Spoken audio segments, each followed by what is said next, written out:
Mahaba-habang video ito at marami akong chika. Ito yung araw ng botohan day. So ngayon, babiyahe ako papuntang Caloocan para bumoto. At ayan, nakapag-parking na nga pala ako dito sa may 99 Mall. First time ko mag-park dito, hindi ko alam na may parking pala dito. Dati doon lang kami sa may harapan ng mall nagpa-park. So ayan, naglakad na ako papunta doon sa may elevator. Tagal-tagal ko nang pumupunta dito sa Caloocan, pabalik-balik. Lagi ako namamblema sa parking. Yun naman pala, may parking doon sa may baba. So ayun, nakwento ko lang. At ayan, bumili na rin pala ako ng siomai na may biglang sumingit sa akin at nagulat naman ako dahil ako dapat na susunod dun sa babae. Pero ayun nga, biglang sumingit yung nakastripe pero deadma ko na, tahimik lang ako kahit sumingit siya. Hihintay lang naman ako ng ilang minuto, makukuha ko na rin naman yung order ko pagkat pumunta na ako sa pilihan ng tricycle at mali pa nga yun na pagtanungan ko. Color green yun na pagtanungan ko, sabi ko ay kaunlaran, sabi hindi daw sila po pwede at dun nga daw ako sa pink na tricycle. So ayun, sumakay na ako sa pink tricycle at hinatid na ako dito sa Kaunlaran School. Alam nyo ba na first time kong boboto ngayon, hindi talaga ako bumuboto pero matagal na ako naka-register. So ngayon, nakaraang taon ay pinaano ko na lang siya. Hindi ko alam kung anong tawag doon, para pina-activate ko siya. Dahil kailangan na sa business ko at kailangan ay botante ka ng Caloocan. So ayun, bumoto naman na ako. Pagkatapos kong bumoto at ayan, bumili ako ng kwek-kwek at iniintay ko dito yung papa ko dahil sabi niya ay susunduin niya ako. Nung masundo na ako ng papa ko ay dumiretso na kami dito sa may Sangandaan Mall at inaya ko yung buong pamilya ko na kumain kami dito sa may David Tea House. At ito naman yung kapatid ko, pagtitripan niya yung papa ko, lalagyan niya ng damit sa mukha, pagpapanggap siya na yung nag-a-assist dito. Boses babae siya, umukay na yung papa ko na magpapatake pero nung natawa yung kapatid ko, inalis yung damit na nahalatang kapatid ko nga't pinagtitripan lang siya. Sa mga oras na yan ay tawang-tawa talaga kami magkapatid dito dahil ang sarap-sarap talagang paglaruan ng tatay namin. Ever since talaga ay ginagawa namin laruan yung tatay namin, pero lang sa nanay ko dahil masyado seryoso yung nanay ko. At ito nga pala yung pamangkin ko at yung nanay niya, kapatid ko yan ay may cancer nga pala, hindi pala swerte sa biyanan yan. Maawa ko sa kapatid ko na yan, may sakit na ay malas pa sa biyanan. Hindi talaga lahat swerte sa pagdating sa biyanan, pero kahit ganun yung biyanan noon ay tahimik lang kaming buong pamilya, hindi namin inaano.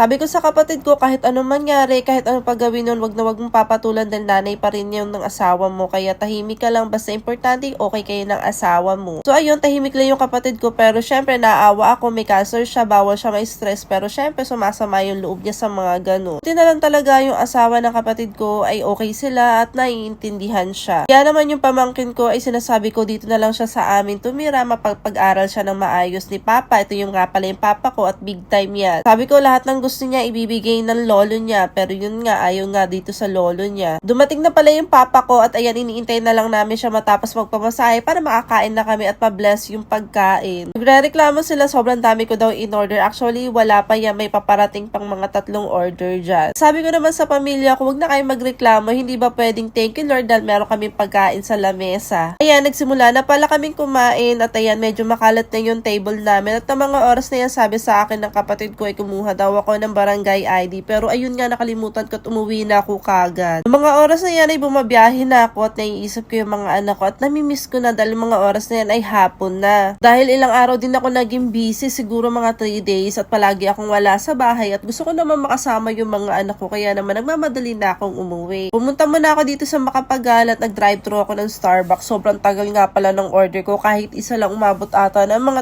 20 minutes at marami kami nag-iintay. Humingi naman sila ng sorry pero feeling ko natagalan dahil kapag voters ka ay meron kang pre-up size. So ayun, ay sinabi kong voters ako kasi nagtanong sila, so may pre-up size ako. So ayun, feeling ko dun talaga natagalan sa pre-up size na yun dahil meron ngang reg tag na nakalagay, parang kino-confirm na ng manager. So feeling ko lang naman yun, nag-assume lang naman ako kung bakit matagal at umabot ng ganong ilang minuto. So ayan, nag-drive na rin ako pa uwi ng bahay at mga oras na yan, alam nyo ba, sa buong isang araw, kaya kong hindi mag-message kay daddy sa sobrang busy ko. Si daddy, kapag iyan may lakad, talagang automatic yan, nagbe-message siya sa akin whole day, as in ina-update niya ako sa lahat ng ginagawa niya kahit nagda-drive pa siya, pero yun ang pinagkaibahan talaga namin ni daddy. Ako hindi ko kayang mag-message habang nagda-drive or pag may ginagawa ako, hindi ako pala update, kaya si daddy nagagalit pa sa akin noon. Pero ngayon ay nasanay na siya.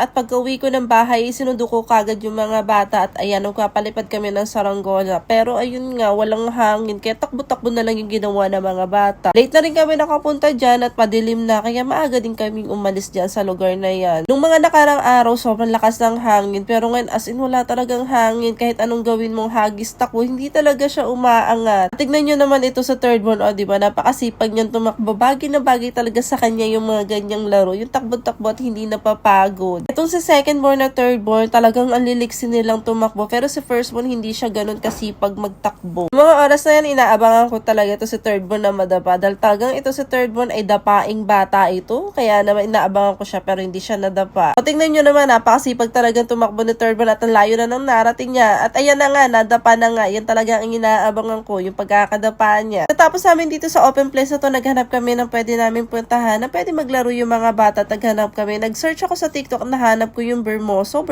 nakalimutan ko na yung pangalan na lugar na to. So ayun, nagpunta kami doon pero ayun nga, close na yung parang playground nila doon dahil nga marami daw aksidente na nangyari doon sa mga bata. May mga nabalian pa nga. Kaya naman, ang ginawa na lang namin ay kumain kami ng mga oras na yan at enjoy yung mga bata. O diba? Ganado sila dahil mga napagod naman talaga sila kakatakbo. Pagkatapos namin kumain, meron ditong maliit na palaruan, pang bata lang to pero masyado nang malaki sila third born at second born dito at lalo na si first born, diba? Pero walang choice, ito lang yung meron dahil yung mga palaruan ay pasarado na dahil mga oras na 8 o'clock. Tapos ayun nga, naabutan pa kami ng malakas na ulan kaya naman hindi rin kami kagad nakauwi dahil naabutan